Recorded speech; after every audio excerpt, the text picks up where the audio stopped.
Evangelho de nosso Senhor Jesus Cristo, com a bênção de Deus, melhorando mais a cada dia.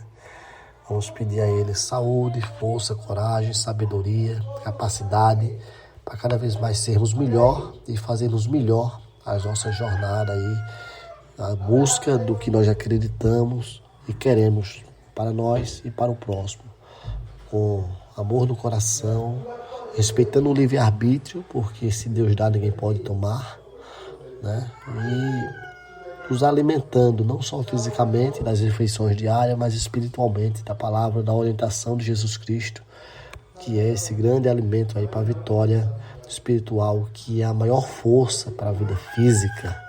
Quando nós passarmos a compreender e colocar em prática, nesse sentido, a gente vai ver que nossa vida vai cada vez mais crescer, prosperar, vencer. E assim nos fala hoje, segundo São Mateus. Naquele tempo, alguns mestres da lei e fariseus,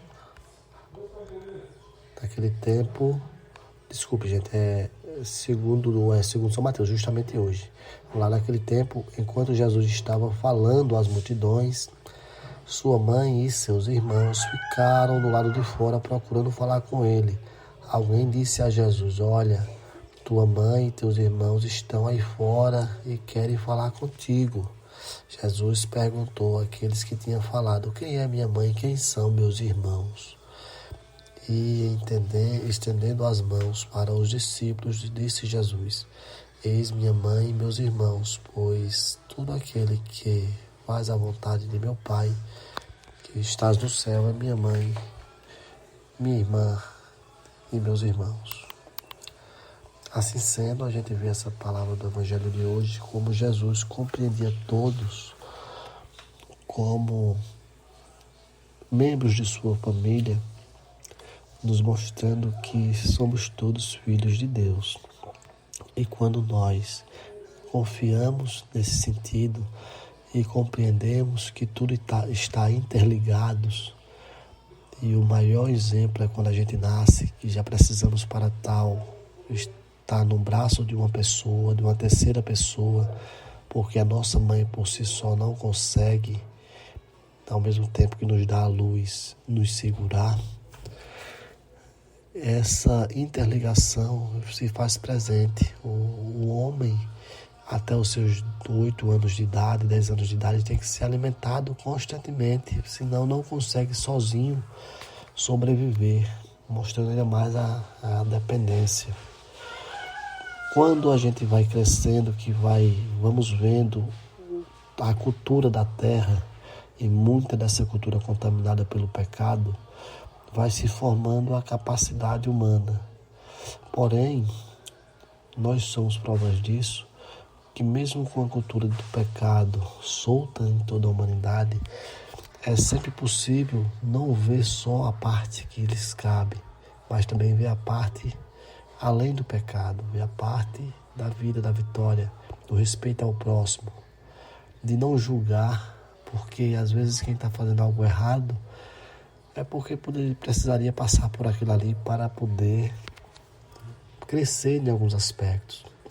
O ideal seria que não precisasse. Nós precisamos estar sempre solidário a todos. Existe uma divisão muito grande criada na humanidade, principalmente em virtude do ter, o capital, o dinheiro, os valores físicos, né, mobiliários, e o não ter. Essa diferença, ela se extingue com a morte, porque nada se leva. Devemos caminhar para perceber de tal forma um dia que os mais ricos, ou os que menos têm riquezas terrenas, não podem ser considerados diferentes, mas sim por terem condições de vida escolhidas dessa forma diferente. Mas para ser escolhida precisa existir um estado de organização social que realmente dê condições a todos de querer obter mais bens materiais ou de querer realmente ficar com o mínimo e ser feliz da mesma forma. O que não pode haver é a exploração, né, através da corrupção, do sistema forçado aonde alguns cresçam e outros fiquem quase como escravos. Não é isso que Jesus nos ensina e não é isso ser irmão nem ser filho de Deus. E nada disso adianta, porque quando chega o dia de partirmos, de irmos a nossa morte chegando, essas coisas materiais de nada vai nos servir, a não ser que nós tenhamos feito bem com ela, e vai sim nos prejudicar se tivermos utilizado ela de forma errada. E às vezes a nossa morte chega de forma até antecipada com as questões materiais, dos pensamentos, das ações, termos agido de forma a desrespeitar o livre-arbítrio dado por Deus, gerando pecado, gerando os problemas físicos, espirituais, de saúde, aqueles que Jesus curava quando andava na terra e sempre dizia, antes de curar, teus pecados estão perdoados, segue, está curado. Ou seja, Jesus só conseguia curar alguém quando perdoava-lhes os pecados, fazendo uma analogia direta do pecado daquela pessoa que estava endemoniada, que estava paralítica, que estava em situações difíceis, com o que ela tinha feito de errado, gerado o pecado que gerou aquele problema. Tá aí a chave para a gente começar a organizar a nossa vida, começar a nos perceber onde é que estão nossos vícios, onde é que estão nossos erros, corrigi-los e seguir a jornada. É possível para qualquer um de nós. Está aí os irmãos, está aí as irmãs, está aí a mãe e o pai de Jesus. Um bom dia a todos. Acho que a mensagem que ele nos passou hoje foi nesse sentido, que possamos compreender e colocá-la em prática na nossa vida.